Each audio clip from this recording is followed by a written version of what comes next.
चाचा जी ने आज बड़ी पूजा की। हाल ही में 4 धाम से चाचा चाची आए थे। चाचा चाची के साथ दिल्ली जाते समय चाचा के दोनों बेटे, उनकी पत्नियां, सबसे बड़ी के 3 बच्चे और छोटी के 2, उनकी एक बेटी और एक दामाद भी थे और बेटी को एक बेटी और एक बेटा भी थे। चाचा ने सबके लिए प्लेन ट्रिप का आयोजन किया था। दिल्ली, चंडीगढ़ आदि के आसपास के कुछ हिस्सों में 3 दिनों तक यात्रा की और बाकी सभी हवाई जहाज से वापस आ गए। हालांकि चाचा चाची आगे निकल गए। कई सालों से चाची चाहती थी कि एक बार कम से कम तीर्थ यात्रा पर जाए। बेचारी चाची ने जीवन भर केवल मेहनत ही की थी। जब उनकी शादी हुई तो वह ज्वाइंट फैमिली वाले घर में आई। इसके अलावा घर में बड़ी बहू होने के कारण घर में 2 देवर और 3 ननद की शादी प्रसव सब चाची ने की। चाचा की सरकारी नौकरी थी, लेकिन एक साधारण लिपिक की। उस समय तनख्वाह बहुत कम थी, इसलिए उन्हें हर समय कड़ी मेहनत करनी पड़ती थी। लेकिन कभी चाची ने शिकायत नहीं की। उन सभी की शादी हो जाने के बाद उनमें से हर एक को एक अलग दुनिया मिल गई और चाचा चाची के एहसान को भूल गए। इसके अलावा उनकी अपनी दुनिया भी फल फूल रही थी। तब खर्चा इतना था कि घूमने की तो बात ही दूर की। रिटायरमेंट के बाद मिले पैसों से और जीवन भर की बचत से 2 मंजिला मकान बनवाया और 2 बच्चों के जीवन यापन की समस्या दूर हो गई। बड़े के पास काफी अच्छी नौकरी थी, लेकिन छोटे का ध्यान चंचल था और वह ज्यादा देर कहीं टिका नहीं। अंत में उसके चाचा ने उसे दुकान लगाने के लिए पैसे दिए।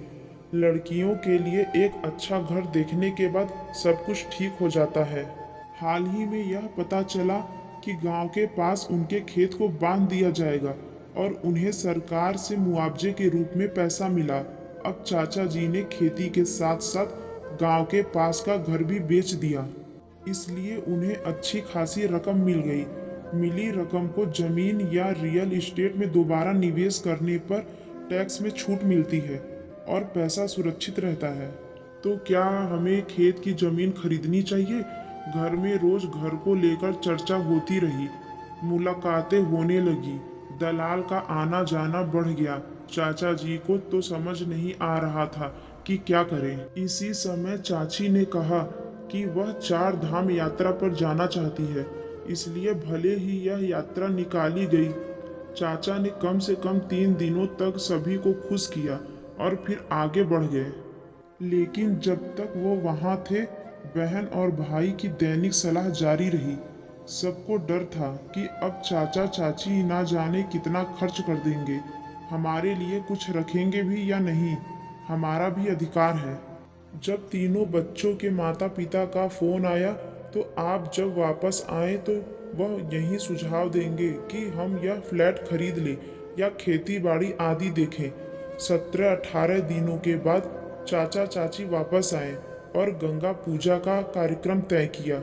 रात के खाने के लिए 100-150 लोगों को आमंत्रित किया गया था।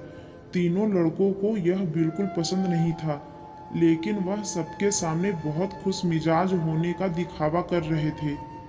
दावत और पूजा अच्छी तरह से हो गई और सभी अपने अपने घर चले गए। घर में केवल तीनों बेटों का परिवार था और सभी तोहफे देख रहे थे। वास्तव में वे असमंजस में थे कि पैसों के विषय पर कैसे चर्चा की जाए। अंत में छोटे लड़के ने एक बार कहा, पापा, मेरे दोस्त ने अभी एक फ्लैट खरीदा है, जैसे कि निर्माण चल रहा है, अभी कीमत कम है, वह कम पैसे में 3 फ्लैट छोड़ देगा, क्यों न जाकर इस रविवार को देख कर आए। लेकिन चाचा अपने पोते से बात कर ही रहे थे कि अचानक उन्होंने कहा, जब हम यात्रा कर रहे थे तो वहाँ मज़ेदार था। एक मंदिर में बहुत अच्छा उत्सव चल रहा था, रात का खाना चल रहा था, बहुत भीड़ थी और बहुत सारे व्यंजन पके हुए थे।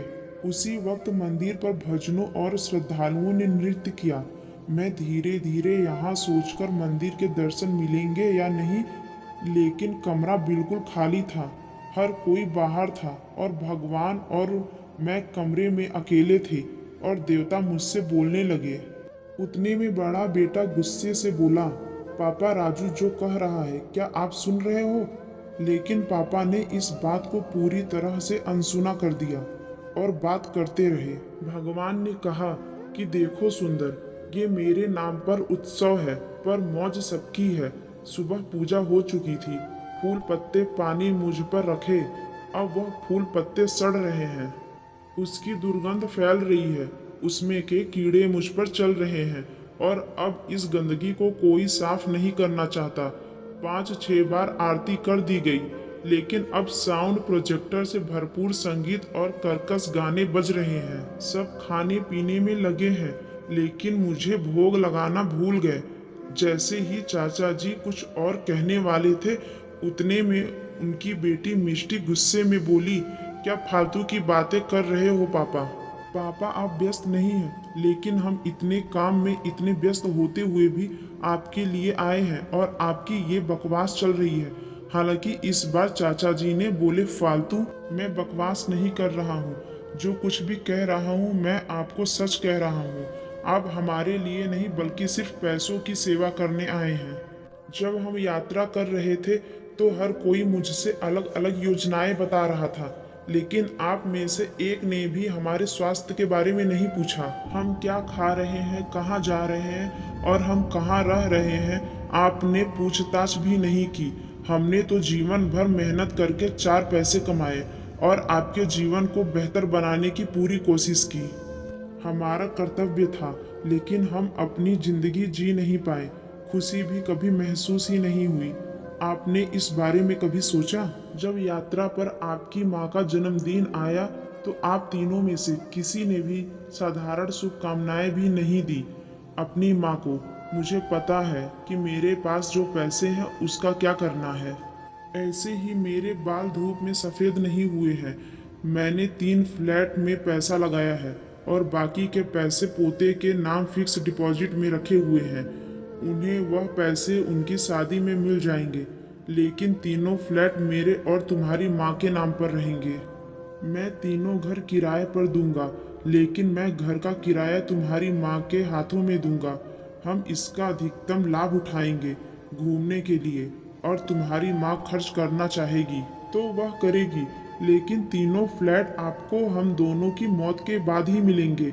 हमने जीवन भर मेहनत करके कमाया है और आपको भी मेहनत से कमाना चाहिए, तब आपको पैसों की सही कीमत पता चलेगी। सचमुच आज घर पर देवता भी बात करने लगे थे।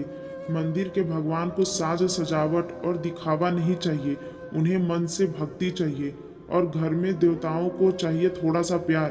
क्या उन्हें ये सब मिलेगा?